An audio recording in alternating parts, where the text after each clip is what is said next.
असली न्याय क्या है? मुजरिम को गिरफ्तार करना, उसका बयान लेना और उस बयान का पुष्टिकरण करना न्याय प्रक्रिया का केवल पहला पड़ाव है। असली न्याय तब होता है जब मुजरिम का जुर्म अदालत में सबूतों के साथ साबित हो, जब मुजरिम को अपने कुकर्मों का असली परिणाम भुगतना पड़े। लेकिन कभी कभी कोई धमकी, कोई डर या झूठे सबूतों का जाल कानून को क्रिमिनल के गिरेबान तक पहुंचने नहीं देते। आज रात हम आपको दिखा रहे हैं एक ऐसा केस जिसकी तहकीकात अनोखी थी, बिल्कुल अनोखी। 23 साल की लड़की नाम सुनीता देव रेड्डी को एक पब्लिक ऑटो में जबरदस्ती ले जाया जा रहा है। हमारे पास सिर्फ इतनी इन्फॉर्मेशन है कि इसमें एक रिक्शा का इस्तेमाल हुआ है और 3 लोग शामिल हैं। सुनीता वापस आ चुकी है, हम हॉस्टल के बाहर ही खड़े हैं। बहुत गहरे शौक में लगती है सर, एक वर्ड भी नहीं निकला मुंह से।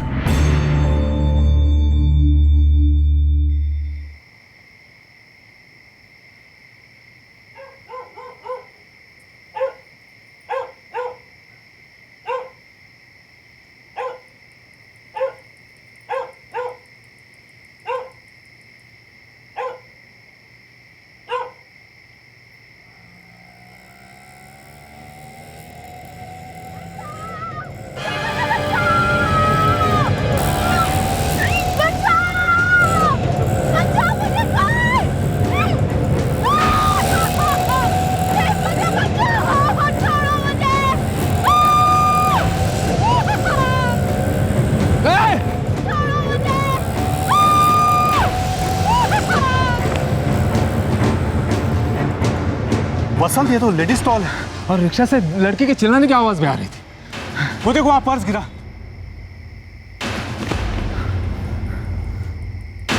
लेडीज बैग है, ये बैग भी उसी लड़की का होगा। Sunita Dev Reddy, microbiology. Rishinagar police station, मैं दिनेश कारंत बोल रहा हूँ, D Ranjan institute of science से। पब्लिक ऑटो था? जी सर, 2 वॉचमैन ने थे। सोमन कट्टा से और टीम से मंगवाओ, रेड अलर्ट पे डालो, सारे रास्ते सील करवा दो, बच के नहीं जाने चाहिए। सोवन कट्टा कम इन। 23 साल की लड़की नाम सुनीता देव रेड्डी को एक पब्लिक ऑटो में जबरदस्ती ले जाया जा रहा है।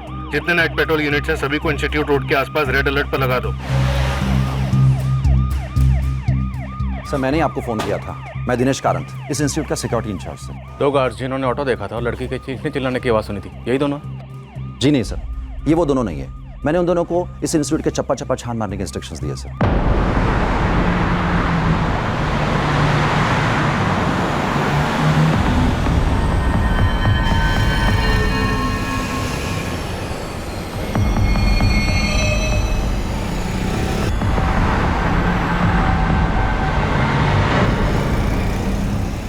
दो और टीम्स भेजो, कैंपस और बाहर के सर्च पार्टीज भी बढ़ा दो। पब्लिक ऑटो रिक्शा था। वो मेरी रूममेट है सर, मेरा नाम आयशा हैदर। आपके पास उसका मोबाइल नंबर होगा, आपने फ़ोन करके पूछा वो कहाँ है? उसका फ़ोन स्विच ऑफ आ रहा है, मैंने कई बार ट्राई किया। कब से स्विच ऑफ आ रहा है? बस तब से जब से दिनेश सर ने मुझे पूछा कि वो कहीं बाहर गई है। हेलो, मैं दिनेश कारंत बोल रहा हूँ, सिक्योरिटी इंचार्ज। जी सर। सुनीता देव रेड्डी तुम्हारी रूममेट कहीं बाहर गई है? जी सर, वो तो लाइब्रेरी गई है। कैंपस के 2 वॉचमैन ने मुझे अभी इन्फॉर्म किया है, शायद सुनीता को अगवा किया गया है। क्या? उन्हें सुनीता का पर्स मिला है और आई कार्ड भी। देखो, तुम फिक्र मत करो, मैं अभी पुलिस को इन्फॉर्म कर रहा हूँ। बस तुम उसके मोबाइल पर फोन करो, शायद उससे बात हो पाए। मैं उसे अभी फ़ोन करती हूँ। मैंने तुरंत सुनीता का फ़ोन ट्राई किया, पर तब से फ़ोन स्विच ऑफ है। बचाओ! मुझे बचाओ प्लीज! कोई है? माइक्रोबायोलॉजी की स्टूडेंट सुनीता देव रेड्डी को 3 आदमियों ने जबरदस्ती उठा लिया था। शहर की पुलिस और कैंपस की सिक्योरिटी टीम सुनीता और उस पब्लिक ऑटो रिक्शा को ढूंढने के लिए चप्पा चप्पा छान रही थी। अपहरण के तुरंत बाद उन तीनों ने सबसे पहले सुनीता का मोबाइल फोन स्विच ऑफ कर दिया। सिक्योरिटी गार्ड्स को याद करने को बोलो। ऑटो का नंबर देखा होगा, कुछ तो देखा होगा। तुम दोनों में से किसी ने ऑटो का नंबर देखा? नहीं साहब, ऑटो एकदम तेजी से निकल गया, कुछ देख नहीं पाए हम लोग। और साफ कोहरा भी था, इसीलिए। सॉरी सर, दोनों ने कुछ नहीं देखा, ना ऑटो का नंबर ना कुछ और। सर, अभी तो कुछ भी हाथ नहीं। और आदमी मंगाओ, हमदौरा, राय के तिपुलाश्री, तीनों स्टेशन से और पेट्रोल टीम मंगवाओ। सर, सुनीता कहाँ की रहने वाली थी? सर, सुनीता बेलगाम को बिलोंग करती है। मैंने उसके पेरेंट्स को इन्फॉर्म कर दिया है। आयशा, सुनीता का कोई बॉयफ्रेंड? No sir. कोई ऐसा जो उसे कॉलेज में परेशान कर रहा हो, धमका रहा हो? नहीं, अगर कोई होता तो वो मुझे ज़रूर बताती। इतनी रात को सुनीता कहाँ गई थी? सर, वो लाइब्रेरी गई थी। लेकिन इतनी रात को? सर, वो एक्चुअली हमारे सेमेस्टर के एग्जाम्स चल रहे हैं, तो डिनर के बाद उसे कुछ बुक्स रिफर करनी थी। कॉलेज, लाइब्रेरी और हॉस्टल के बीच अपना कीमती वक्त बांटती होनहार स्टूडेंट सुनीता अपने हर एग्जाम को बेहद सीरियसली लेती थी। उस रात करीब 8:30 बजे सुनीता ने अपना डिनर खत्म किया।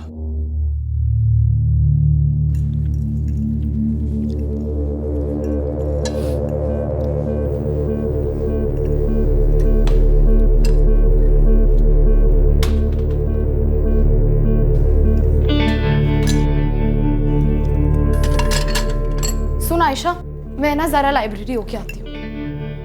क्या आज भी जा रही है, वो भी इतनी रात गए? पागल हो गई है क्या? ये 8:30 ही तो बजे हैं और मुझे ना कुछ अर्जेंट रेफर करना है। मैं आ जाऊंगी जल्दी। यार एक तो तू ना इतना पढ़ के मुझे क्या पूरे हॉस्टल को कॉम्प्लेक्स देती है। पूरे साल तो पढ़ती रहती है, ऊपर से कल एग्जाम है। अब इतनी रात को क्या भाग दौड़ कर रही है? अरे वो लाइब्रेरी में ना एक नई बुक आई है, उससे रेफरेंस ले लूंगी ना तो मुझे चैन नहीं आएगा। मैं 11 बजे तक आ जाऊंगी ना।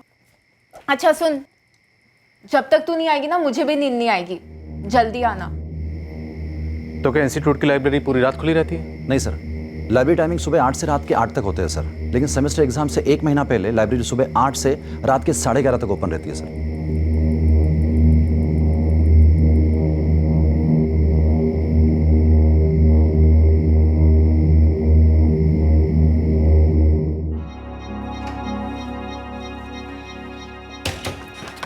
ये आपकी। Thank you ma'am.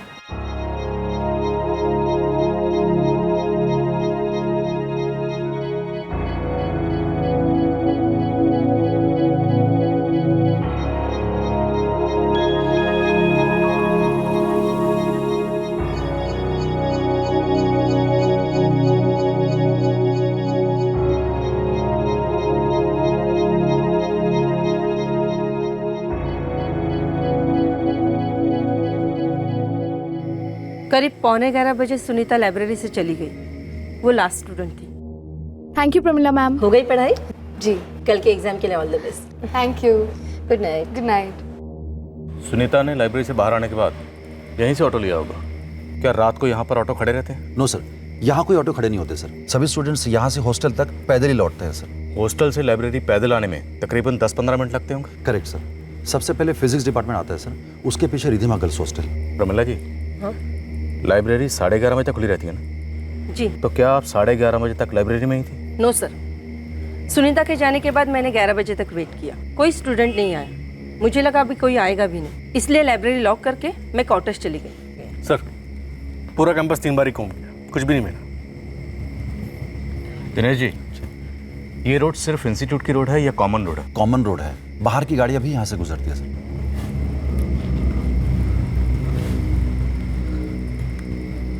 तो हो सकता है कि वो ऑटो बाहर का हो।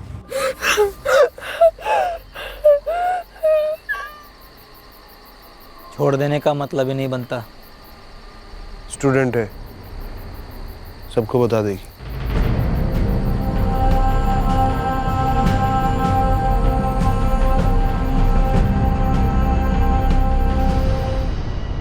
हम इंस्टीट्यूट के पीछे की तरफ है, दीवार के पास जंगल रोड से। अब हम वहाँ देखने जा रहे हैं।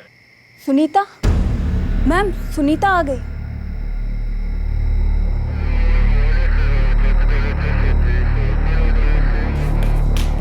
सुनीता, सुनीता तुम ठीक हो? सुनीता, सुनीता तुम ठीक हो? सुनीता सर, सुनीता वापस आ चुकी है। हम हॉस्टल के बाहर ही खड़े हैं। आइए।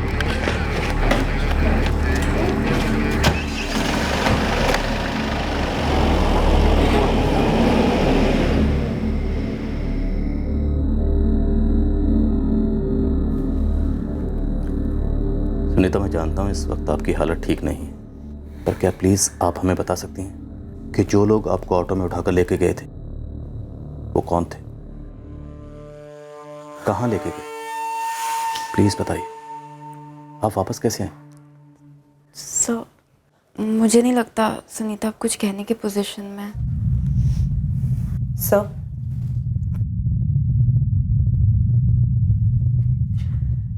नीचे खून था। लगता है कुछ बहुत गलत हुआ है।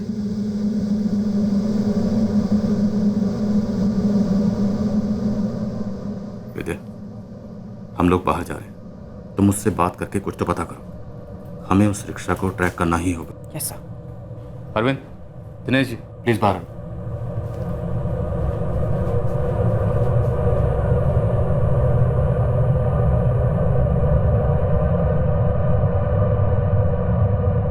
जिन्होंने तुम्हारे साथ ये जो किया है, हम किसी को छोड़ेंगे नहीं, एक एक को सजा होगी।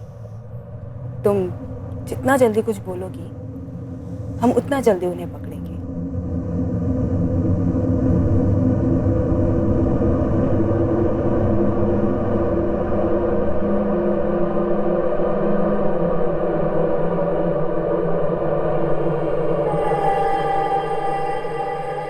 बहुत गहरे शौक में लगती है सर। एक वर्ड भी नहीं निकला मुंह से। होप उसके साथ कुछ उल्टा सीधा ना हुआ हो। यही जानने के लिए हमें उसका मेडिकल कराना बेहद ज़रूरी है, पर वो इस वक्त इतने गहरे सदमे में है कि हम उसे मेडिकल के लिए नहीं ले जा सकते। सर सुनीता के पेरेंट्स कल सुबह पहुंच जाएंगे, हो सकता है उनके सामने वो कुछ बोल पाए। दिनेश जी, उसके साथ क्या हुआ इसका अंदाज़ा हमें ऑलरेडी है। हम सिर्फ उसका मेडिकल करवा कर अपने शक को पक्का करना चाहते हैं। शायद माँ बाप के आने के बाद उनके सामने वो ज़रूर कुछ बोले। उसे बोलना ही होगा, नहीं तो सुनीता की खामोशी का एक एक लम्हा हमें उसके गुनाहगारों से दूर करता जाएगा। पर मेरी फिक्र की वजह कुछ और है। सुनीता की खामोशी की वजह शौक है या खौफ? आयशा,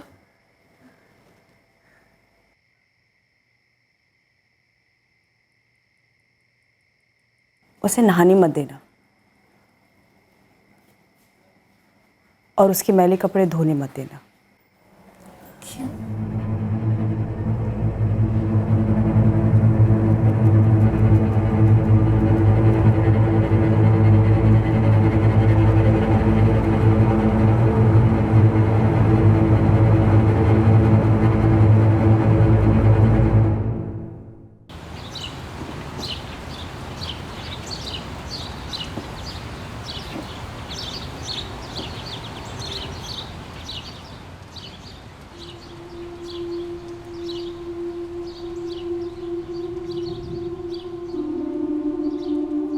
मैंने सुनीता के लिए डीन से बात की है और सुनीता, उन्होंने कहा है कि तुम चाहो तो आज के एग्जाम से और बाकी सारे पेपर से ड्रॉप ले सकती हो।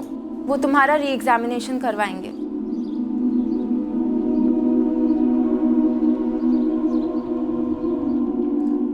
नहीं सर, एक शब्द भी नहीं निकला है मुंह से और आंखों से आंसू तक नहीं।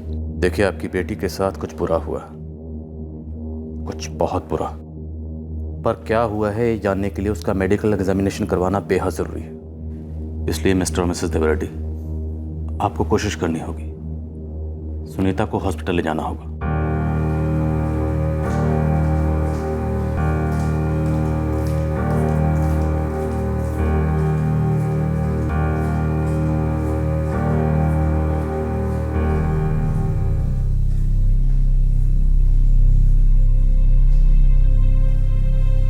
ठीक है, आप भी अंदर आ सकती हैं।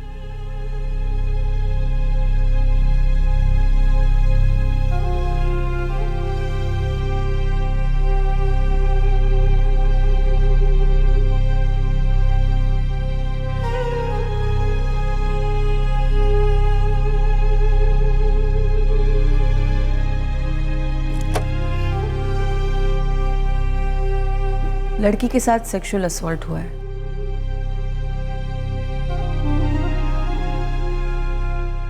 गैंग रेप है।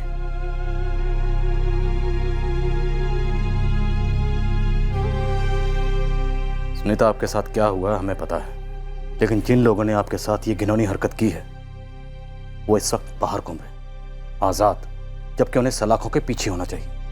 लेकिन जब तक आप हमें कुछ बताएंगे नहीं, हमारे लिए कुछ भी कर पाना मुश्किल हो। इसलिए आपका जो भी दर्द है, जो भी डर है, बस कुछ देर के लिए अपने से अलग करिए और हमें बताइए आपके साथ एग्जैक्टली क्या हुआ और कैसे हुआ।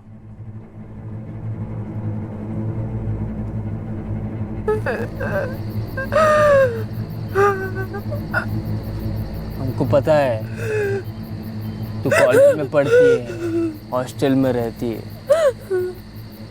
अगर किसी को भी कुछ बोली ना तो टुकड़े टुकड़े कर दूंगा।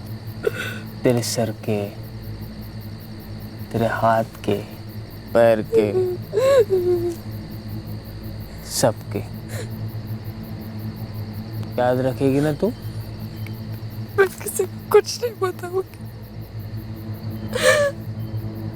मैं किसी को कुछ नहीं बोलूंगी। चलो उठ, रिक्शा में बैठ।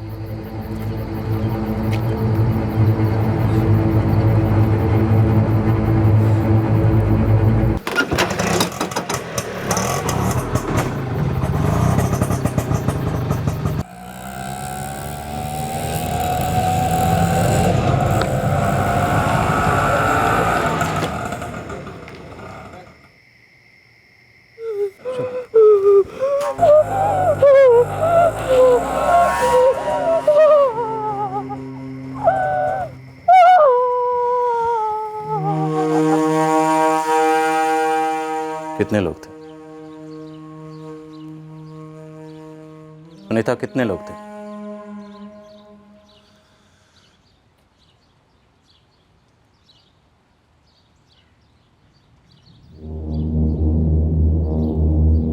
एक आगे ड्राइवर और दो पीछे आपके साथ। आप 8:30 बजे हॉस्टल से लाइब्रेरी गई और तकरीबन 11:15 बजे आपने लाइब्रेरियन को गुड नाइट कहा। फिर आप बाहर आई और बाहर आकर आपने ऑटो रोका।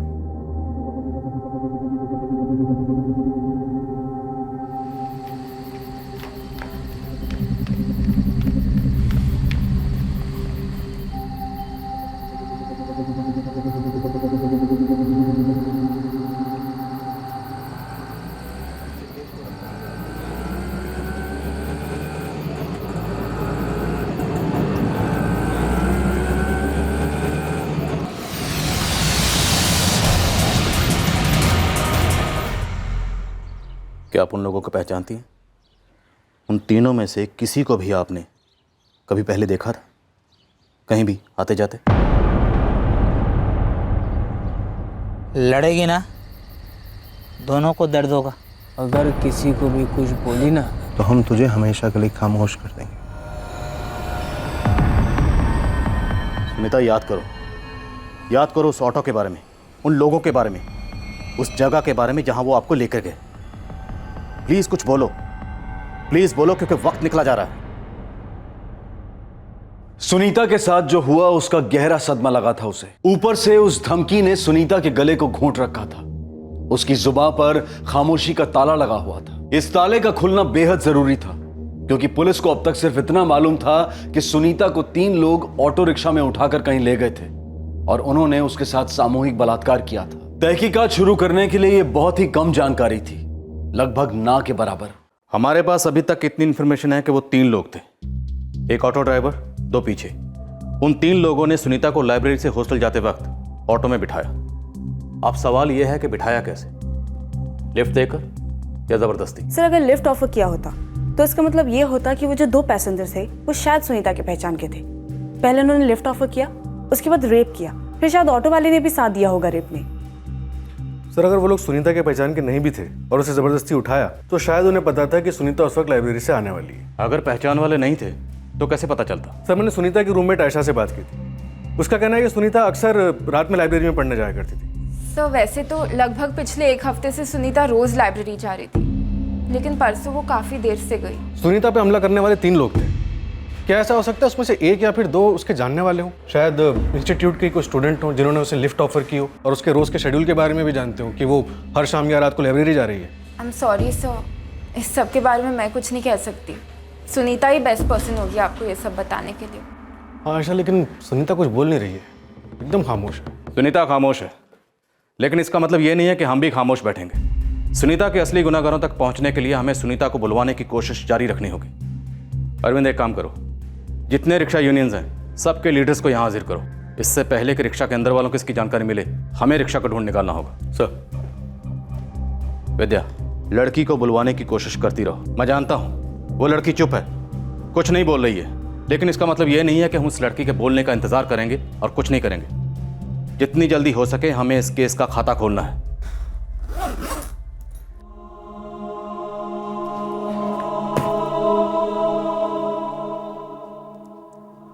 घर पर रेस्ट करके लौटाना, और एग्ज़ाम्स अटेंडेंस किसी के बारे में टेंशन मत लेना, और टच में रहना, समझी?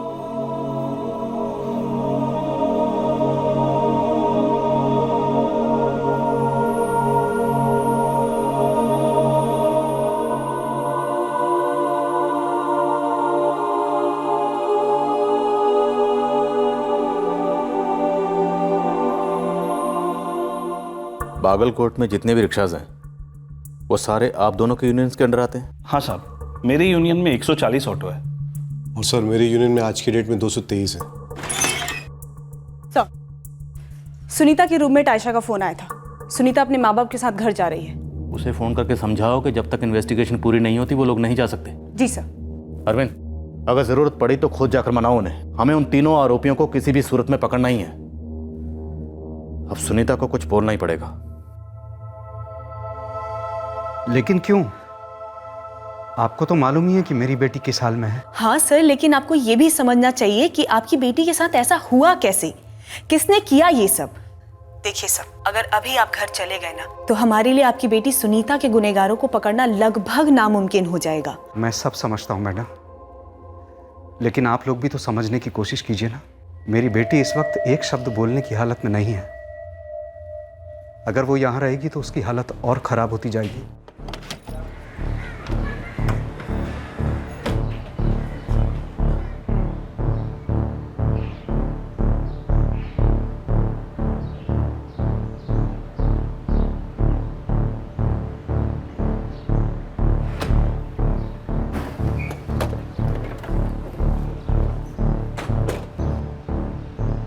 तुम्हें उन लोगों ने धमकाया क्या सुनीता? साहब ये मेरे यूनियन के सभी 140 बंदों की लिस्ट है, सारी डिटेल्स इसी में है। और सर ये मेरे 223 रिक्शा वालों की डिटेल्स। मुझे ये सभी 363 रिक्शा और रिक्शा ड्राइवर्स कल सुबह थाने में चाहिए। Okay sir. गिरीश जी, नितिन जी, आप दोनों यूनियन लीडर्स हैं, अच्छी बात।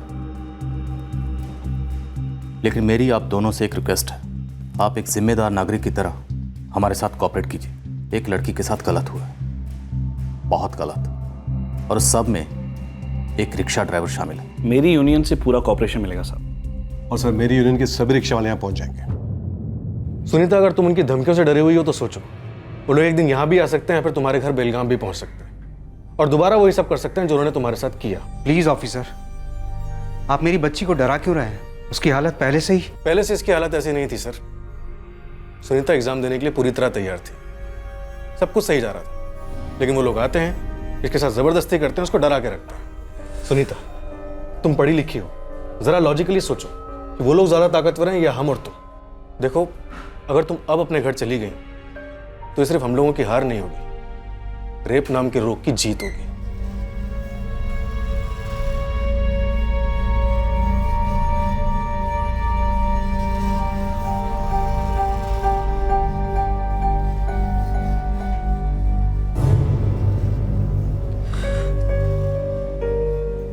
मैं घर नहीं जाऊंगी सर। गुड, अब अपने दिमाग से सारा डर निकाल दो। देखिए, आप इसके साथ यहीं रुकिए और इसका अच्छे से ख्याल रखिए।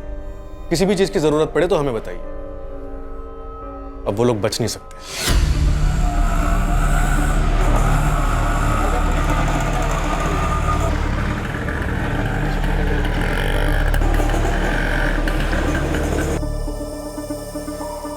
नवंबर की रात को कहाँ थे? 20 नवंबर की रात को कहाँ थे?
साहब, वो हमारा यूनियन लीडर बोला इधर आने को। पूछताछ करनी थी। रिक्शा कहाँ है तेरा?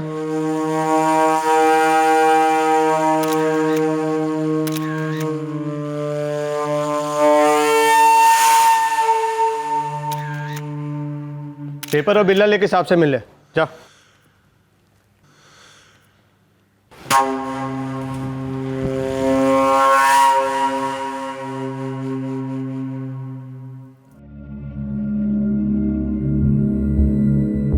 विकास देवमणि? हाँ साहब। 20 नवंबर की रात को कहा था? घर पर था साहब। कहाँ रहते हो? ये स्टेशन के पास साहब। मोबाइल नंबर दो अपना। 444-258-678। ठीक।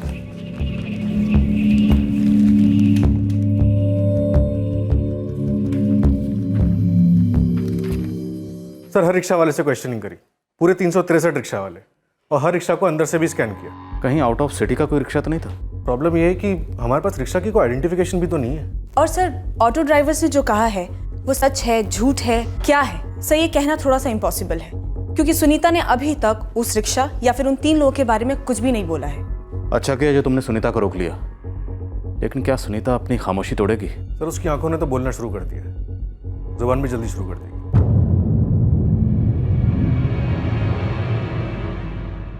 बागलकोट में जितनी भी रिक्शा हैं, ये उनकी तस्वीरें।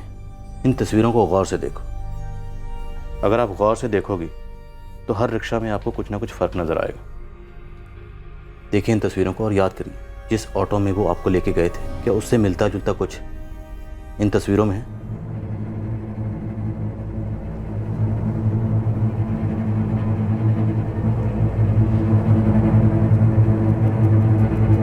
बचाओ मुझे, कोई बचाओ प्लीज।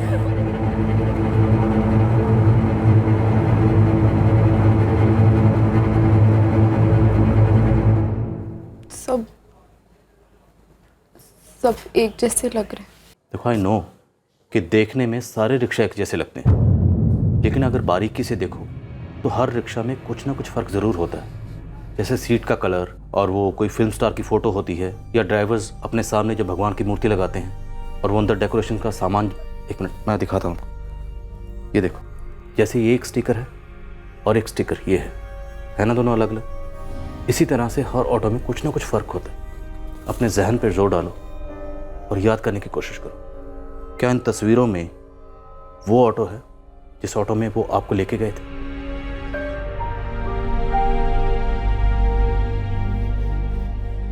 अच्छा एक बात बताओ, अगर मैं स्केच आर्टिस्ट को बुलाऊं तो क्या आप उस स्केच आर्टिस्ट को उन तीनों का हुलिया बता पाओगे?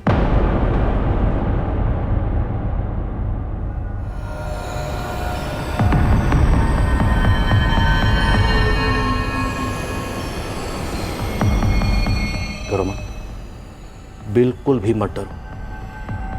अब वो लोग आपका कुछ नहीं बिगाड़ सकते।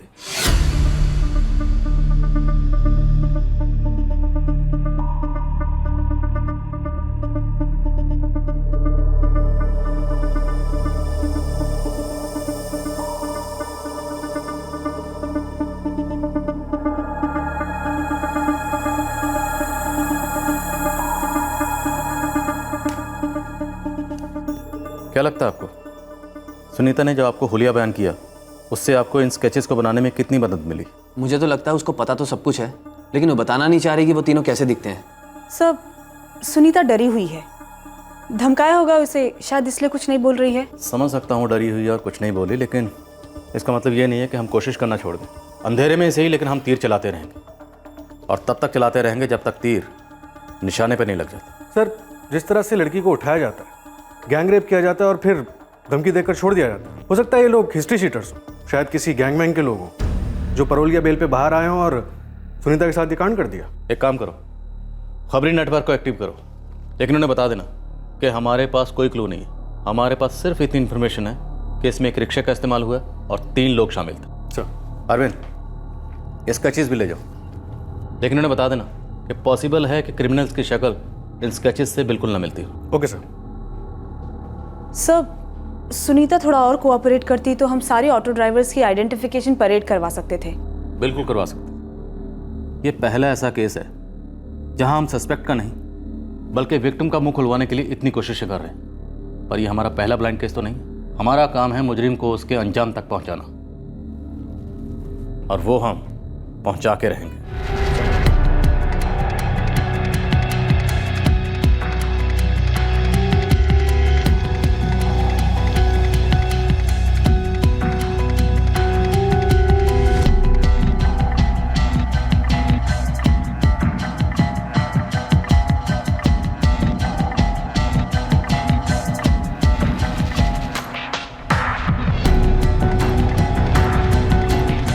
हाँ भाई हिस्ट्री शीटर्स, 20 नवंबर की अपनी हिस्ट्री और ज्योग्राफी दोनों बताओ।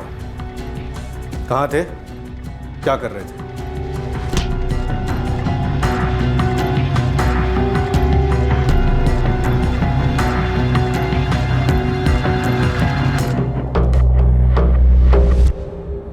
संजय गौड़ा 10 मिनट में ऋषि नगर पुलिस स्टेशन में आके हाजिरी दे। क्या साहब, अभी 3 दिन पहले ही लॉकअप से छूटा हूँ। अभी तो घर से बाहर भी नहीं निकला हूँ। कोई बात नहीं, समझ नाइट वॉक के लिए निकला है। वैसे भी 3 दिन में घर में बैठा बैठा बोर हो गया होगा। वो सब क्या फोन पे बात नहीं हो सकती क्या? हो सकती तो फोन पर ही करता ना। तू जल्दी से इधर आता है या मैं आऊँ तुझे लेने को उधर? ठीक है साहब मैं आता हूँ।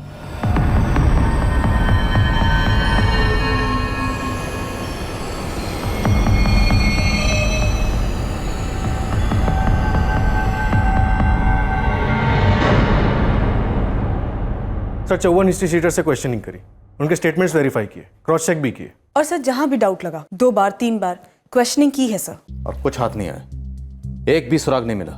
एक बात है सर, थोड़ी अजीब। बोलो। सर एक हिस्ट्री शीटर है संजय गौड़ा, परसों बता रहा था 3 दिन पहले जेल से छूट कर आया है। मैंने कॉल किया, बोला आज आप बात करनी है, नहीं आया सर। ठीक है साहब मैं आता हूँ। मैंने आज दोबारा कॉल किया सर, फिर से बित्तू के बहाने बनाने लगा। क्या रे संजय गौड़ा, बहुत मस्ती चढ़ी है, आता हूँ बोल के आया नहीं अभी तक? सॉरी सर, वो अचानक से मुझे इधर मैंगलोर आना पड़ा। वो क्या है कि मेरी बड़ी अम्मा की तबीयत बहुत खराब है। अगली गाड़ी पकड़कर बागलकोट पहुंच और स्टेशन से सीधा ऋषि नगर पुलिस स्टेशन आ। इस बार टाला तो बहुत बुरा फंसेगा। नहीं सर, मैं बस 1 घंटे से मैं निकलता हूँ इधर से। नहीं आया सर, और आज मोबाइल स्विच ऑफ करके बैठा है। क्या हिस्ट्री है संजय गौड़ा की? सर चोरी के केसेस में 2 बार जेल काट चुका है और झूठ बोल रहा था कि 3 दिन पहले जेल से छूट के आया है। हो सकता है किसी और केस में इन्वॉल्व हो और पुलिस से डर रहा हो। होने को तो ये इस केस में भी शामिल हो सकता है। हो सकता है। कोई फोटो है संजय गौड़ा की? सर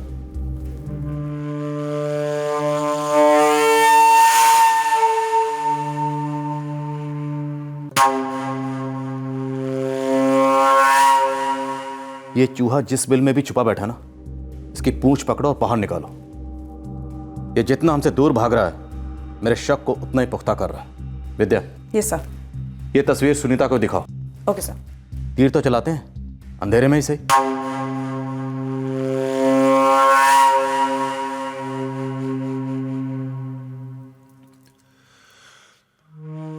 अगर तूने अपना मुंह खोला ना तो हम तुझे हमेशा के लिए खामोश कर देंगे।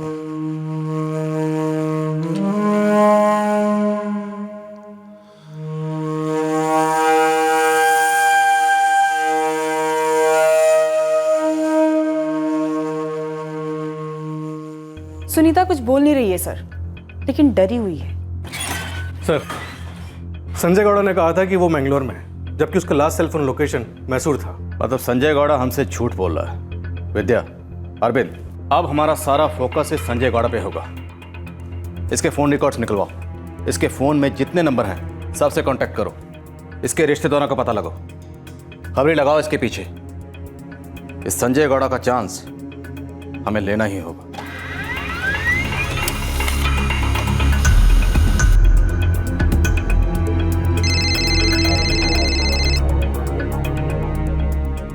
हाँ राजू बोल। वो हिस्ट्री शीटर है ना संजय गौड़ा, कुछ मिला उसके बारे में? हाँ साहब, उसके 2 दोस्त थे, एक जीतू धारवाड़कर और दूसरा ललित पड़की। दोनों भी टपोरी है साहब। और वो संजय ने जीतू से कुछ बात की थी, बोला था कि उसने कुछ बड़ा कांड किया। यार वो संजय है ना, वो साला बहुत बुरी हालत में है। बहुत बुरा लग रहा है यार उसे। किस बात का बुरा लगा? कुछ किया है उसने? कांड हुआ ना। कांड मतलब वो इंस्टीट्यूट वाला जो लड़की को उठाकर रेप हुआ था? ये संजय गौड़ा भी शामिल था क्या इस गैंगरेप में? साहब आप एक बार बात कर लो जीतू और ललित से।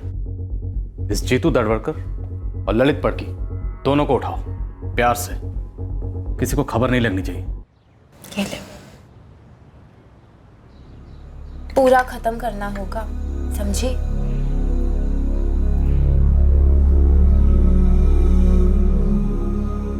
सुनीता, तू पुलिस के साथ कोऑपरेट क्यों नहीं कर रही?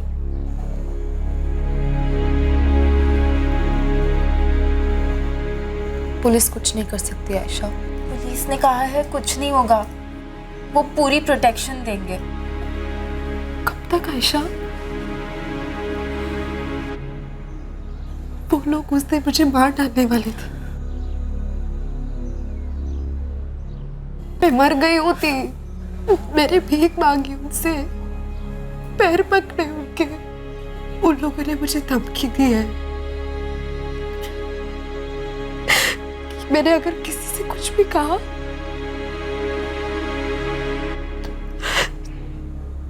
तो जान से मार डालेंगे वो। सुनीता, वो लोग कुछ नहीं कर सकते, लेकिन अगर तूने कुछ नहीं किया तो तू जिंदगी भर रोती रहेगी, और तेरे जैसे न जाने और कितनी लड़कियां ऐसे ही रोती रहेंगी। तू ये बात समझती क्यों नहीं? क्योंकि तुम लोग कभी नहीं समझ पाओगे कि मुझ पे क्या गुजरी है, क्या भुगता है मैंने। मैं मर चुकी हूँ आयशा, मैं अंदर से मर चुकी हूँ।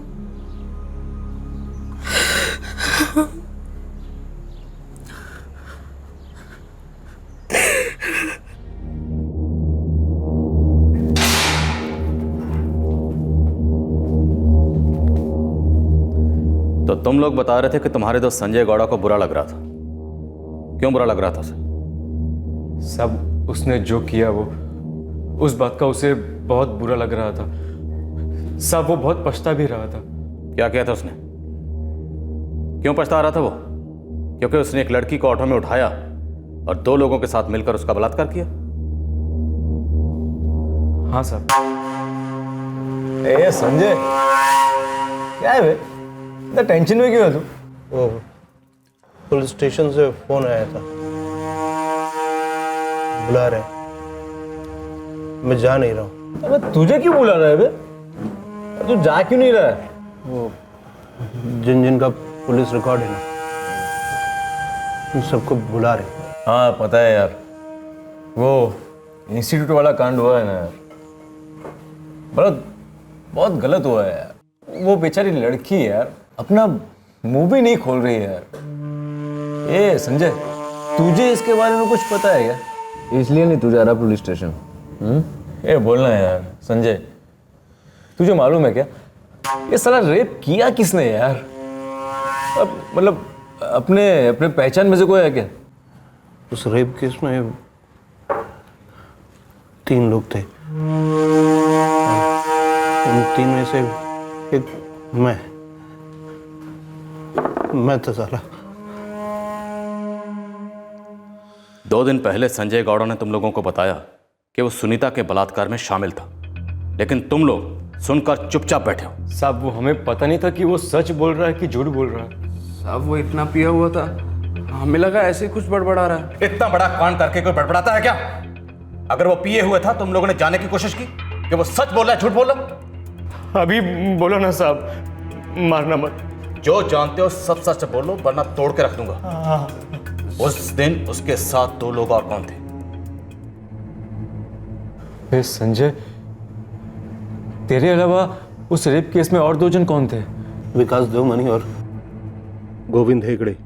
साहब हम सच कह रहे हैं, हमें नहीं मालूम था कि संजय सच बोल रहा है या हमें गोली दे रहा है। साहब हमें तुम लोग मिले कहाँ पे? बार उस रात इतना मजबूत पिया ना, मतलब होश ही नहीं था।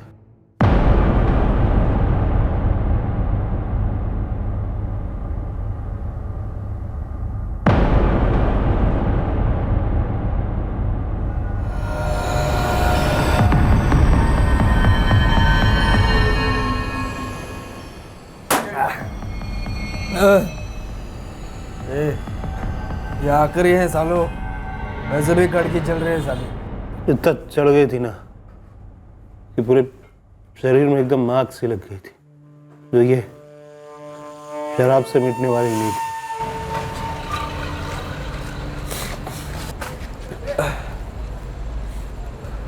अरे बाप रे यार, दो दिख रहा है।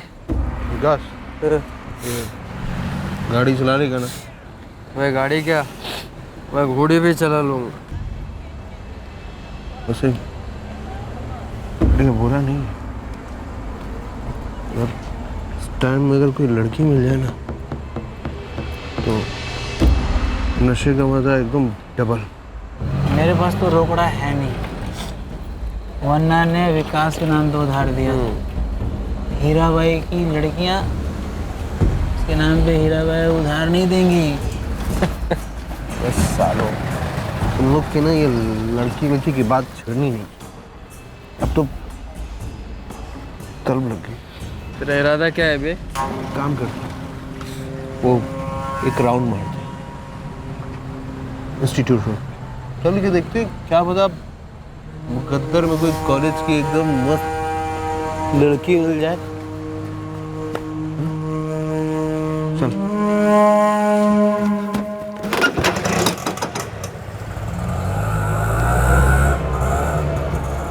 क्या कर दिया हमने, क्या कर दिया? वो लड़की बहुत मासूम थी, साला ऐसा लग रहा था शरीर के अंदर कोई जानवर घुस गया हो। कोई होश नहीं, कोई समझ नहीं, बस एक के बाद एक के बाद एक। उस लड़की का चेहरा याद आता है ना तो ऐसा लगता है अपना चेहरा कहाँ छुपा दूं। मैं तुम लोगों के आगे हाथ जोड़ती हूँ, मुझे जाने दो। हम लोगों ने यार बहुत गलत काम कर दिया, एक लड़की की जिंदगी बर्बाद कर दी। संजय गौड़ा ने तुम लोगों को इतना सब कुछ बताया, तुम लोगों को लगा कि वो सिर्फ नशे में बड़बड़ा रहा है। संजय गौड़ा कहाँ है? वो मैंगलोर में नहीं है, इतना हम जानते हैं। उसके फ़ोन की लोकेशन से हमें इतना तो पता है कि वो मैसूर में है। मैसूर में कहाँ है वो? बच्चों की कसम मुझे कुछ नहीं मालूम साहब। साहब उसका कल रात को फ़ोन आया था, मैंने उसे बोला था कि पुलिस के सामने पेश हो जा। नहीं यार, मैं पुलिस के पास नहीं जाऊंगा, मुझे बहुत डर लग रहा है। गैंग रेप किया है तूने, इतना बड़ा जुर्म, कभी किसी को पता चला और कभी पब्लिक के हाथ लग गया तो टुकड़े टुकड़े कर देंगे तेरे। जेल ही तेरे लिए महफूज जगह है संजय, मेरी बात मान ले। उसके बाद उसने फोन बंद ही रखा है, पता नहीं कहाँ है, क्या कर रहा है साहब। साहब मैंने भी उससे फ़ोन कर मनाना चाहा था, लेकिन उसका फ़ोन बंद आ रहा है। और अगर हमारा कुछ गलत करने का इरादा होता या हम उसे बचाना चाहते तो आपके खबरी राजू के सामने हम मुंह क्यों खोलते साहब? सर, संजय गौड़ा का फ़ोन स्विच ऑन हो गया, लोकेशन बागलकोट दिखा रहा है। अपने दोस्त से बात करोगे?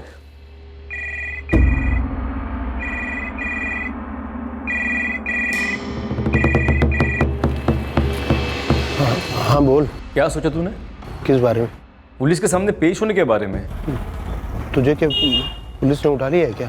हाँ, इस वक्त हम साहब के सामने हैं। और देख यार संजय, साहब ने कहा है कि अगर तू यहाँ पर आकर अपना जुर्म कबूल कर लेगा ना तो बहुत कम सजा होगी। देख यार संजय, अगर तू भागने की कोशिश करेगा ना तो तेरे साथ हम भी फंस जाएंगे। अरे हमने तो कुछ किया भी नहीं है यार। संजय गौड़ा, पीआई श्रीपद अयंगर बोल रहा हूँ। हेलो। काट दिया। इस संजय गौड़ा को जल्दी ट्रैक करो, विकास देवबनी और गोविंद हेगड़े को भी उठा लो। सर, विकास देवमणि यहाँ आया था, हमने उससे पूछताछ भी की। ऑटो रिक्शा ड्राइवर है सर। जब वो यहाँ आया था तो अपना ऑटो रिक्शा लेकर आया था। मतलब आरोपी खुद चलकर हमारे सामने आया और हमारे हाथ से निकल गया, क्योंकि हमें पता ही नहीं था वो आरोपी। धर लो दोनों को।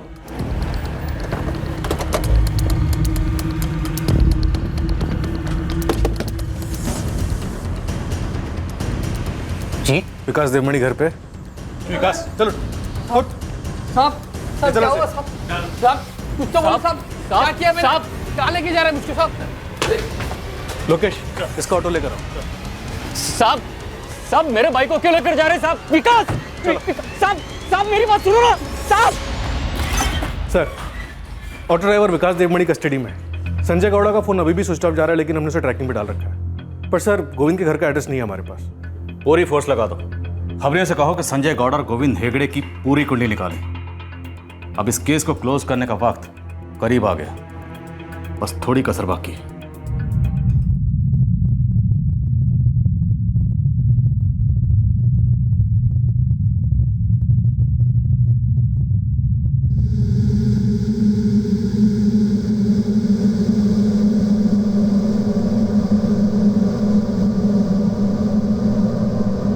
पीड़ित सुनीता देव रेड्डी हैरान रह गई थी कि उसकी चुप्पी के बावजूद भी कैसे पुलिस ने उसके तीनों गुनहगारों को पहचान लिया था और उनमें से एक को गिरफ्तार भी कर लिया था। ऑटो ड्राइवर विकास देवमणि पुलिस की हिरासत में था।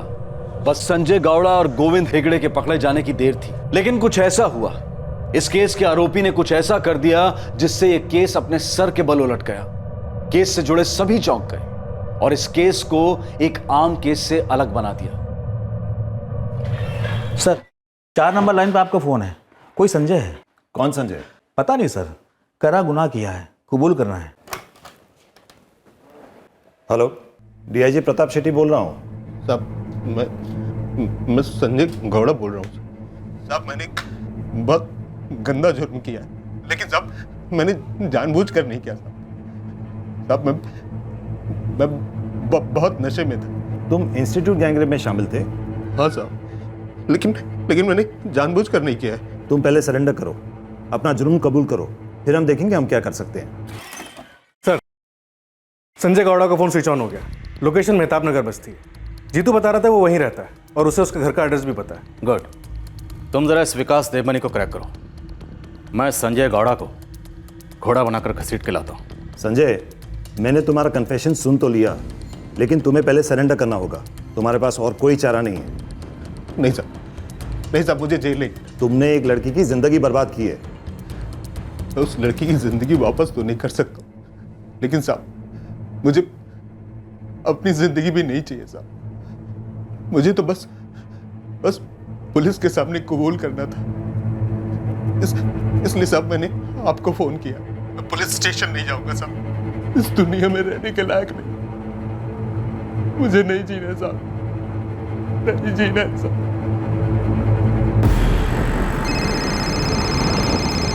सर, भयंकर इंस्टीट्यूट गैंगरेप का अक्यूज संजय गौड़ा, उसने मुझे कॉल किया। जी सर, हम उसी को उठाने जा रहे हैं, मेहताब नगर बस्ती। जल्दी पहुंचो ऑफिसर, वो सुसाइड की धमकी दे रहा है, उसे ये मौका मत देना। यस सर, मैं चप्पा फुल स्पीड।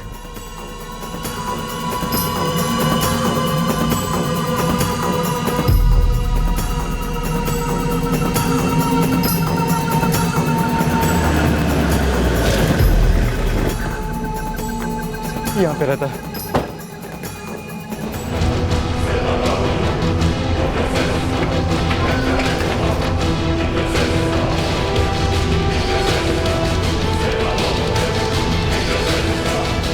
सर, ये कर रहा है।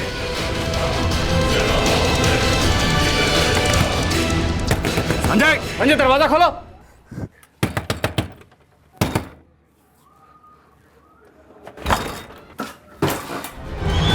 सर, अगर ये संजय होश में आता है तो इसका कन्फेशन ले लेते हैं। विकास देवमणि की क्या रिपोर्ट है? टूट नहीं रहा है सर, एक ही बात पे अड़ा हुआ है। इन सब में इन्वॉल्व नहीं है। नहीं नहीं नहीं नहीं साहब, नहीं साहब, मैंने कुछ नहीं किया साहब, मुझे फंसाया जा रहा है साहब। मैं सच कह रहा हूँ साहब, मैं घर पर ही था साहब। मेरे भाई को भी पूछ लो, सब चंदन को कसम से साहब। ऑटो रिक्शा कस्टडी में ले लिया सर।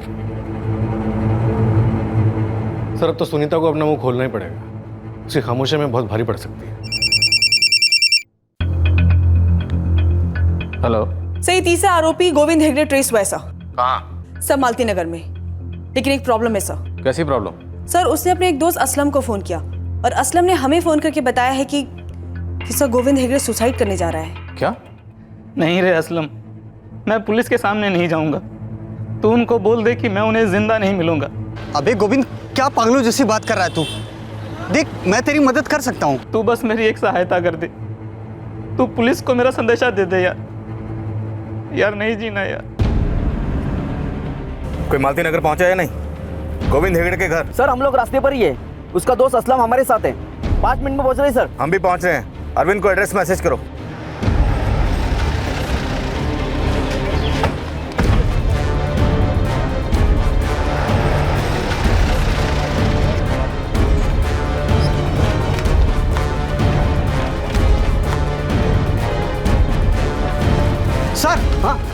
गोविंद का घर। गोविंद, गोविंद दरवाजा खोलो।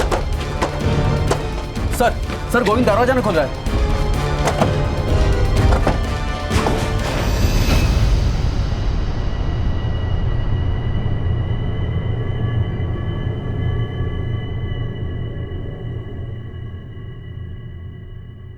सुनीता, ये तीनों इस वक्त हमारी हिरासत में है। वो पहला है संजय गौड़ा और दूसरा गोविंद हेगड़े।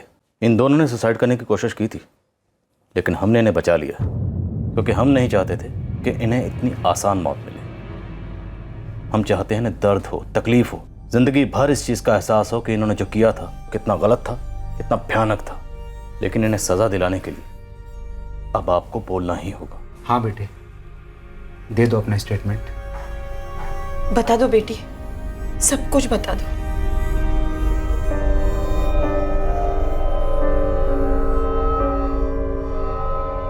संजय और गोविंद ने अपना गुनाह कबूल कर लिया, लेकिन ये विकास देवमनी, इसका कहना है कि ये उस रात वहां नहीं था, ये अपने घर पर सो रहा था। आप लोग मुझे यहां पर ऐसे नहीं रख सकते। अरे कुछ नहीं किया मैंने, मैं उस रात वहां पर था ही नहीं। और से देखो,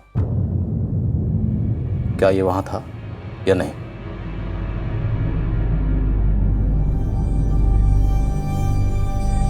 नहीं तो इन तीनों के साथ साथ हमने उस रिक्शा को भी कस्टडी में ले लिया है जिसमें वो आपको उठाकर ले गए थे।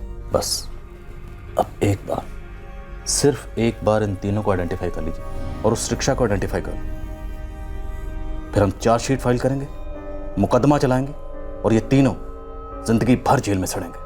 लेकिन अब भी अगर आप आगे नहीं आए और मुंह नहीं खोला तो हमें मजबूरन इन्हें छोड़ना पड़ेगा। प्लीज अपना बयान दे दो, अपने लिए, कानून के लिए, समाज के लिए। प्लीज अपना स्टेटमेंट दे दो, प्लीज।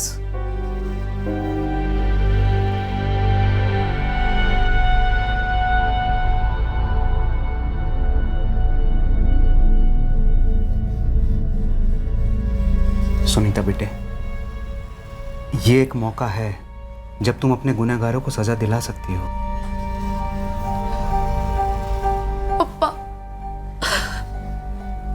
वो लोग अपनी सजा काटकर मुझे ढूंढकर मार डालेंगे। नहीं बेटा, ऐसा कुछ भी नहीं होगा। लेकिन अगर तूने अभी हिम्मत नहीं की ना तो वो आज ही छूट जाएंगे। उसके बाद वो कुछ भी कर सकते हैं। चल सुनीता, उठ जा, दे दे अपना स्टेटमेंट। अब उनकी बारी है डरने की, उनकी बारी है कांपने की।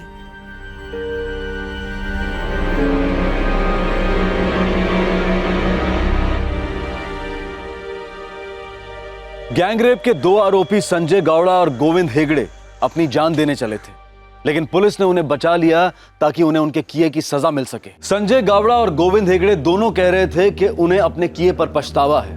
दोनों ने अपना जुर्म भी कबूल कर लिया था और उन्होंने यह स्टेटमेंट भी दिया था कि विकास उनका तीसरा साथी था और ऑटो विकास चला रहा था। लेकिन विकास अपना जुर्म कबूल करने से साफ इनकार कर रहा था। अब इस केस की डोर विक्टिम सुनीता के हाथों में थी। या तो वो बयान देकर अपने आप के लिए न्याय पा सकती थी, या फिर वो डर की काल कोठरी में बैठकर अपने आप को दर्द की उम्र कैद दे सकती थी।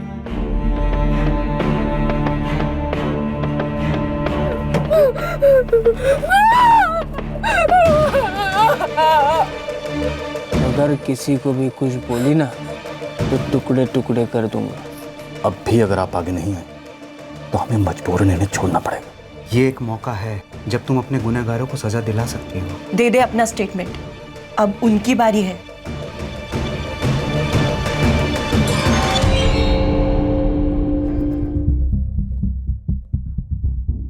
सुनीता के बयान के मुताबिक उसके साथ रेप करने वाला वो तीसरा शख्स विकास देवमनी ही था। लेकिन सर, विकास तो अड़के बैठा है कि वो शामिल नहीं था। लेकिन ये तो पक्का है सर, उसके ऑटो रिक्शा का इस्तेमाल हुआ है। सब सुनीता ने अपने बयान में विकास के ऑटो रिक्शा के अंदर की एक एक डिटेल दी है।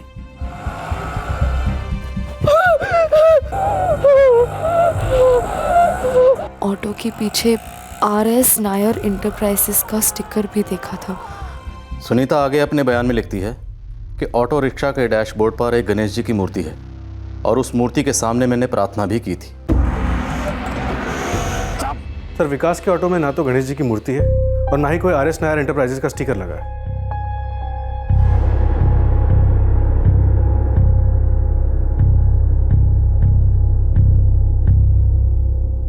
अरविंद, ये मूर्ति और स्टिकर तो आराम से चेंज किए जा सकते हैं। हाँ, लेकिन विकास मान नहीं रहा है सर, और बार बार एक ही बात कह रहा है कि वो उस रात घर पर ही था। हमारे पास सुनीता की स्टेटमेंट है, उसकी मेडिकल रिपोर्ट है, 3 आरोपियों में से 2 के बयान है, संजय और गोविंद के।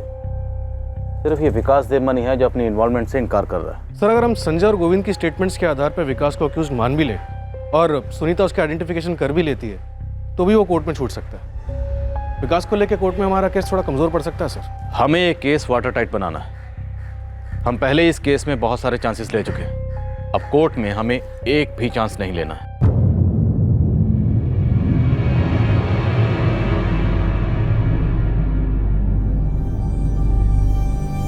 आओ सुनीता, चलो।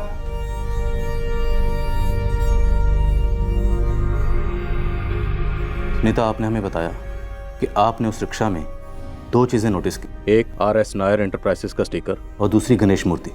ये दोनों चीजें उस रिक्शा में थी। देखो सुनीता, असली मुजरिम तक पहुंचने के लिए हमारे पास सही इंफॉर्मेशन का होना बहुत जरूरी है। इसलिए मैं आपसे पूछ रहा हूं कि आप श्योर हो, क्योंकि उस वक्त आप डरी हुई थी, स्ट्रेस में थी।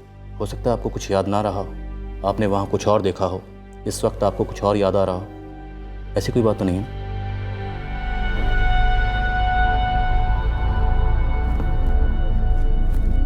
इन दोनों फोटो को ध्यान से देखो।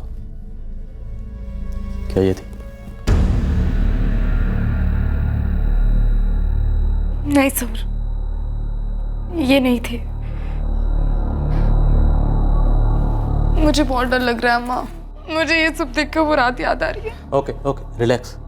हम आपको और स्ट्रेस नहीं करेंगे, कुछ नहीं पूछेंगे आपसे। रिलैक्स। अरविंद, विद्या, अब हमें इस केस को अपने पुलिस स्टेशन का, अपने करियर का सबसे मजबूत और वाटर टाइट केस बनाना है। इसलिए हम एक भी सुराग नहीं छोड़ेंगे। किसी भी बयान या सबूत में शक की कोई गुंजाइश नहीं रहनी चाहिए। इन तीनों आरोपियों की 20 नवंबर की रात से लेकर आज 29 नवंबर तक मुझे हर घंटे की रिपोर्ट चाहिए। उनकी एक भी मूवमेंट, एक भी हरकत मिस नहीं होनी चाहिए, क्योंकि अब इस केस में छोटी सी छोटी डिटेल भी बहुत मायने रखती है। Am I clear? सर, अंग्रेजी में कहावत है, सो नियर येट सो फार। इस गैंगरेप केस के तीनों आरोपी पुलिस कस्टडी में थे। उनमें से 2 ने सुसाइड का हाई ड्रामा भी कर लिया था और अपना जुर्म अपनी मर्जी से कबूल कर लिया था, लेकिन एक आरोपी बड़ी चालाकी से खेल रहा था। वो अपने बयान पर अड़कर बैठा था कि वो इस जुर्म में शामिल नहीं था, और बड़ी चालाकी से उसने अपने ऑटो रिक्शा की डिटेलिंग भी बदल दी थी। लेकिन पुलिस ऐसा कुछ भी नहीं छोड़ना चाहती थी जिससे विकास या दूसरे 2 आरोपी संजय और गोविंद किसी कानूनी लूपहोल की वजह से आजाद दुनिया में लौट जाएं। पुलिस ने गांठ बांध ली थी कि ये केस वाटर टाइट होगा, और ऐसा ही हुआ। साहब, उस दिन भी मैं आपसे यही कहना चाह रहा था। उस रात को मेरा भाई यहाँ घर पर ही था। शाम 8 बजे हम दोनों ने साथ में खाना खाया और फिर उसके बाद वो घर से बाहर गया ही नहीं।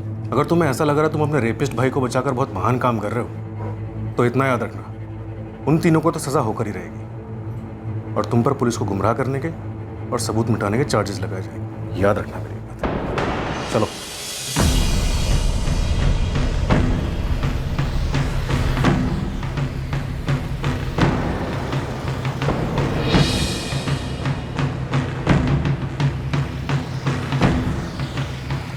सब ये चंदन देवमनी शादीशुदा है, उसे 5 साल का एक बच्चा भी है, और उसकी बीवी और बच्चा उसके बीवी के मायके में। मायके का एड्रेस निकलवा राजू, चंदन की बीवी से पता करते हैं इसके देवर की सच्चाई क्या है। वो क्या सर, जो ऑटो सर्विस के लिए आता है उस पर स्टिकर लगाते हैं अपना। सभी ऑटो पर? हाँ सर, हर बार चिपकाते नहीं है, कभी अभी ऑटो वाले ले लेते हैं, बाद में लगा देते हैं या नहीं लगाते हैं, इसमें कोई फिक्स नहीं है सर। अच्छा, बता सकते हो 20 और 29 नवंबर के बीच ये ऑटो यहाँ सर्विसिंग के लिए आया था? ऐसा देखकर बताना मुश्किल है सर, मुझे रिकॉर्ड चेक करना पड़ेगा। चेक करके बताओ मुझे। हाँ साहब, पक्का। संजय ने मुझे बताया था कि वो लोग किसी बार में बैठे थे, उन्होंने खूब पी थी साहब, और वहां से वो इंस्टीट्यूट रोड भी गए थे। उस रात संजय गौड़ा ने तुम लोगों से जो भी कहा वो सब इसमें लिखो, एक एक शब्द, और उसके बाद साइन करो। कौन सी बार में बैठे थे उस रात? मुरली अन्ना के। चंदन अन्ना, कुछ भी हो जाए आप घुटने मत टेकना। देखो मैं तो कुछ नहीं बोलूंगा, लेकिन वो लोग तेरी भाभी तक पहुंच गए तो? अन्ना कुछ भी करो, लेकिन मुझे यहाँ से निकालो। मेरे को जितना करना था किया विकास। ऐसा मत बोलो अन्ना, ऐसा मत बोलो। वो संजय और गोविंद डरपोक निकले। हो गई गलती, लेकिन एक गलती के लिए जिंदगी भर अंदर सड़ना पड़ेगा क्या? हाँ मैडम, पिछले एक हफ्ते में मैंने ऐसी मूर्ति एक ही बेची थी। आपको कैसे याद है कि एक ही मूर्ति बिकी? ये देखिए मैडम, ये इसलिए मुझे याद है, पिछले हफ्ते मैंने ऐसे एक ही पीस बेची थी। फिर तो आपको कस्टमर भी याद होंगे। इसने खरीदी थी? कोई औरत थी। चंदन देवमणि की पत्नी, विकास की भाभी। ये औरत विकास की सबसे करीबी है। उठा लाओ इसे। हाँ सर, राजू खबरी विकास की भाभी के मायके का नंबर निकलवा रहा है। मिल जाएगा सर। साहब, मैं इन तीनों को अच्छे से पहचानता हूँ, मैंने पढ़ा भी इन तीनों ने क्या किया। तुम्हें गवाही देनी होगी। 20 नवंबर की रात को ये तीनों यहाँ पे बैठ के दारू पी रहे थे। पक्का दूंगा साहब, इन तीनों ने काम इतना गंदा किया है। और एक बात है साहब। क्या? ये विकास है ना, ऑटो ड्राइवर, यहाँ पे एकदम रेगुलर है, हफ्ते में 2-3 बार पक्का बैठता है। पिछली बार जब उसके पास पैसे नहीं थे तो मैंने उसे उधारी दी।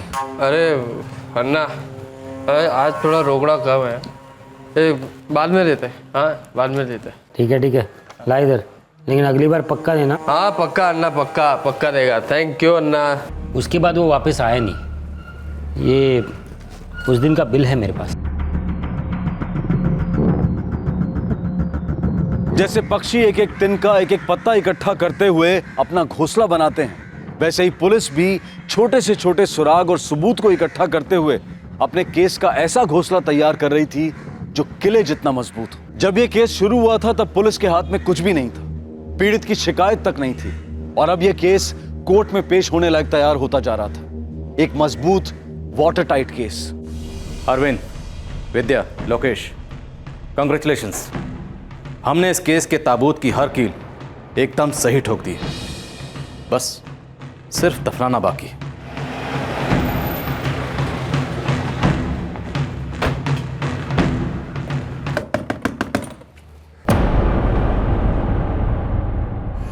डर लग रहा है? डरना भी चाहिए, क्योंकि तुम्हारी जिंदगी अब खतरे में है। क्या बोल रहे हैं साहब? वही जो तुम्हारी पत्नी भागीरथी ने हमें बोला। वो मेरे पति ने मुझे भेजा था देवी माँ की मूर्ति खरीदने के लिए। क्यों भेजा था मालूम है? नहीं मालूम साहब। उसने मुझसे कहा कि मूर्ति लेके आओ। विकास के ऑटो में से गणपति जी की मूर्ति निकाली और कहा उतनी बड़ी होनी चाहिए। समझी ना कैसी मूर्ति? हाँ जी हाँ, समझ गई। कितनी बार एक ही बात बोलेंगे? ये विकास के ऑटो की गणपति जितनी बड़ी ना। लेकिन आप बता क्यों नहीं देते कि आपको देवी की मूर्ति क्यों चाहिए? तू बस लेकर आ, सवाल ना कर इतने। उस दुकानदार ने भी तुम्हारी पत्नी को पहचान लिया। हाँ मैडम, यही औरत थी, साथ में एक बच्चा भी था, 4-6 साल का लड़का। अब अगर इस सब में तुम्हारी पत्नी भी शामिल हुई तो तुम पति पत्नी दोनों जेल में सड़ोगे, और तुम्हारे किए की सजा भुगतेगा तुम्हारा मासूम बच्चा। बोलो, सच क्या है? तुम अकेले थे या तुम्हारी पत्नी भी इसमें शामिल थी?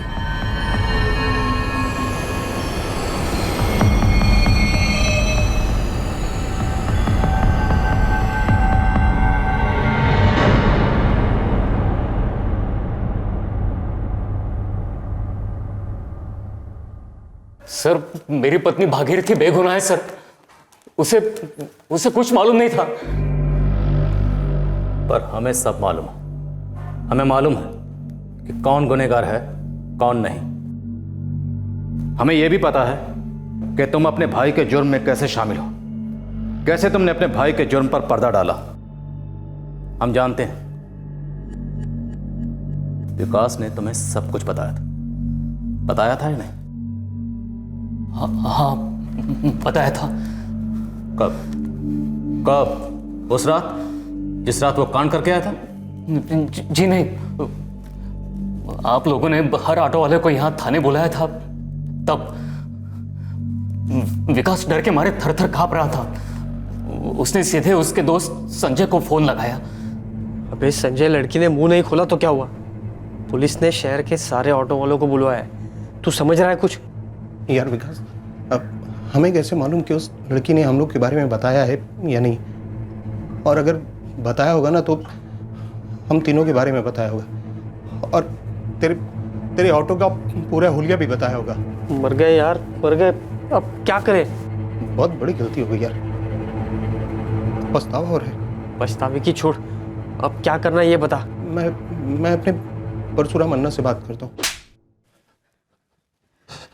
तुम तीनों ने ये सोच भी कैसे लिया कि तुम बच के निकल जाओगे? अन्ना, हमने उस लड़की को धमकी दी थी कि अगर उसने अपना मुंह खोला तो हम उसे मार डालेंगे, लेकिन उसने बोल दिया। अन्ना, कुछ करो ना अन्ना, बचा लो ना। आइंदा से ऐसी गलती कभी नहीं होगी, और पहले भी कभी ऐसा हुआ नहीं है ना। अगर पुलिस ने विकास की उस ऑटो की तलाशी ले ली तो तुम तीनों अंदर गए समझो। तो अन्ना, अब क्या कर सकते हैं ना? अपना ये आंसू बचा के रख, आगे काम आएगा। उस गोविंद को फोन करो, चल।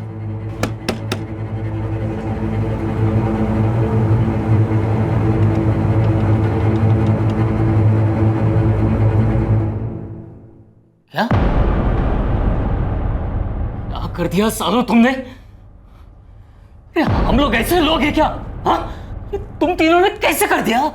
विकास चंदन, मारने के लिए बहुत टाइम मिल जाएगा। पहले ये फैसला करना है कि इन लोगों को बचाना है या नहीं। अरे सजा तो मतलब फांसी वांसी भी हो सकती है ना? वो नहीं पता, लेकिन ये लोग लंबा जाएंगे। क्या करें अब परशुराम, क्या करें?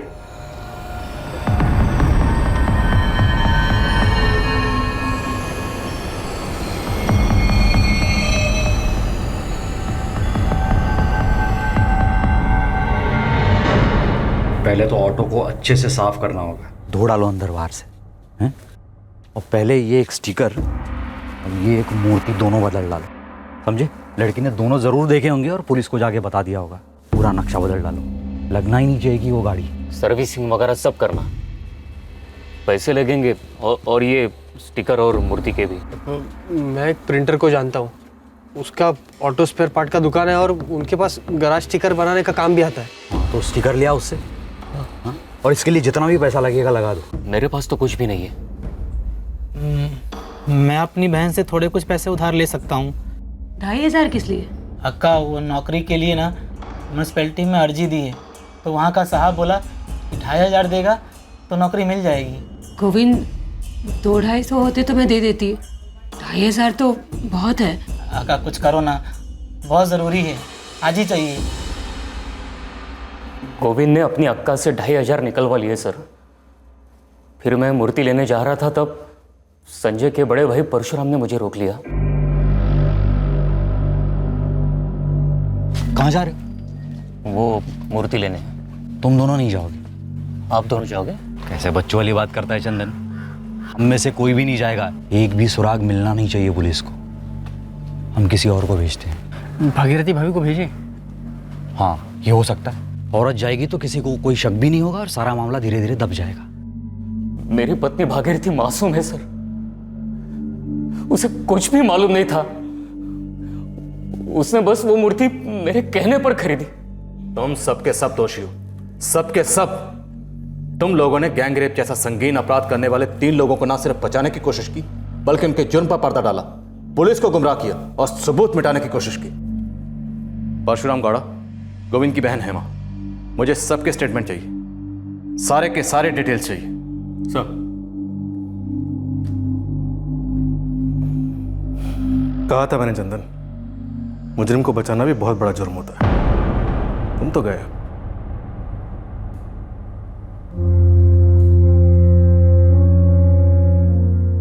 ऐसे संगीन जुर्म के शारीरिक घाव भले भर जाएं, पर मानसिक घाव लंबे अरसे तक तकलीफ देते हैं। ये बहुत ही दुर्भाग्य की बात है कि हमारे देश में औरतों के यौन उत्पीड़न के मामले दिन ब दिन बढ़ते जा रहे हैं, और दूसरी ओर समाज में औरतों के प्रति इज्जत घटती जा रही है। औरतों की गरिमा को छेड़ने वालों को, उन पर ऐसे भयंकर जुर्म करने वालों को कड़ी से कड़ी सजा देने की जरूरत है।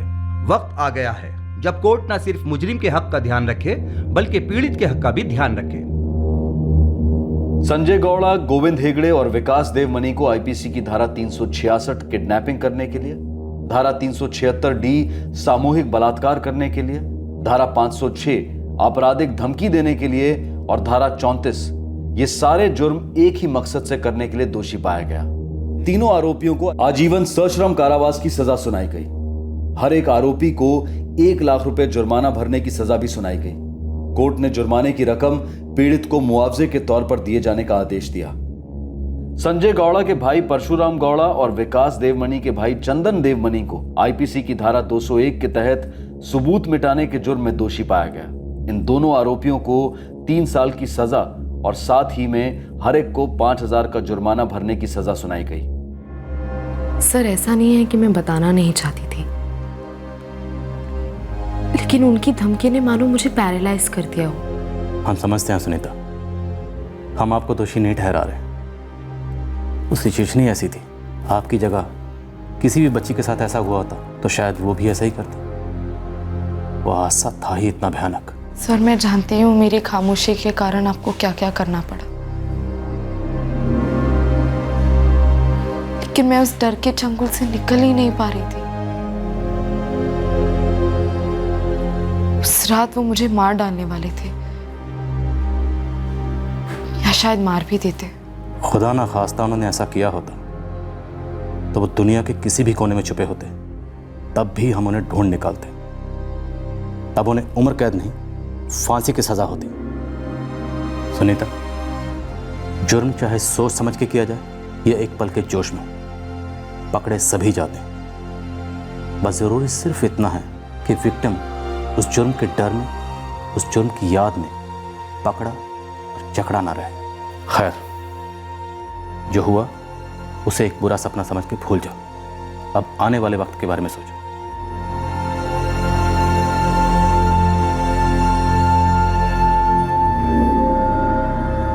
सुनीता देव रेड्डी के लिए इंस्टीट्यूशन ने दोबारा एग्जाम्स ऑर्गेनाइज किए। उसे अच्छे मार्क्स मिले और अब वो अपनी जिंदगी में सेटल हो चुकी है। और इस केस के सारे मुजरिम इस वक्त जेल में अपने किए की सजा काट रहे हैं। इस केस ने बहुत ही मजबूती से यह साबित किया कि क्राइम नेवर पेस। इस केस में पुलिस के हाथ में क्या था? कुछ नहीं। इस केस में मुजरिमों ने सबूतों को मिटाने के लिए क्या कुछ नहीं किया, पर आखिरकार जुर्म को कानून के सामने घुटने टेकने पड़े। इस केस में पुलिस टीम की शिद्दत और दृढ़ निश्चय सराहनीय है। साथ ही कोर्ट का फैसला भी सराहनीय है, जहां मुजरिमों ने अपनी सजा को कम करवाने के लिए अलग अलग पैंतरों का इस्तेमाल किया, जैसे आर्थिक जिम्मेदारियां, बूढ़े माँ बाप की देखभाल वगैरह वगैरह। लेकिन कोर्ट टस से मस नहीं हुई और एक सटीक फैसला सुनाकर औरतों की सुरक्षा और गरिमा की हिफाजत के पक्ष में एक ठोस कदम उठाया। इस केस में एक और विषय उठा था, जब मुजरिमों ने पश्चाताप होने का दावा किया और बलात्कार जैसे अमानवीय जुर्म को शराब के नशे के जिम्मे डाल दिया। हमने पहले भी ये बात रखी है और दोबारा रख रहे हैं कि नशा इंसान के रिफ्लेक्सेस बदल सकता है, उसके मूल चरित्र को नहीं। बलात्कार के लिए नशे को जिम्मेदार ठहराना वही वाली बात हो जाती है जहां एटम बॉम्ब के लिए विज्ञान को जिम्मेदार ठहराया जाए। इसी विचार के साथ हम आपसे विदा लेते हैं। अब क्राइम पेट्रोल सतर्क में आपसे मुलाकात होगी अगले शुक्रवार को। याद रखें, कल यानी कि 6 दिसंबर को क्राइम पेट्रोल सतर्क का एपिसोड टेलीकास्ट नहीं होगा। तब तक सतर्क रहें, सुरक्षित रहें और देखते रहें क्राइम पेट्रोल सतर्क। सबक एक को सीख हम सबको। जय। इस तरह के और भी एपिसोड देखने के लिए हमारे चैनल को सब्सक्राइब करें और बेल आइकन दबाना ना भूलें।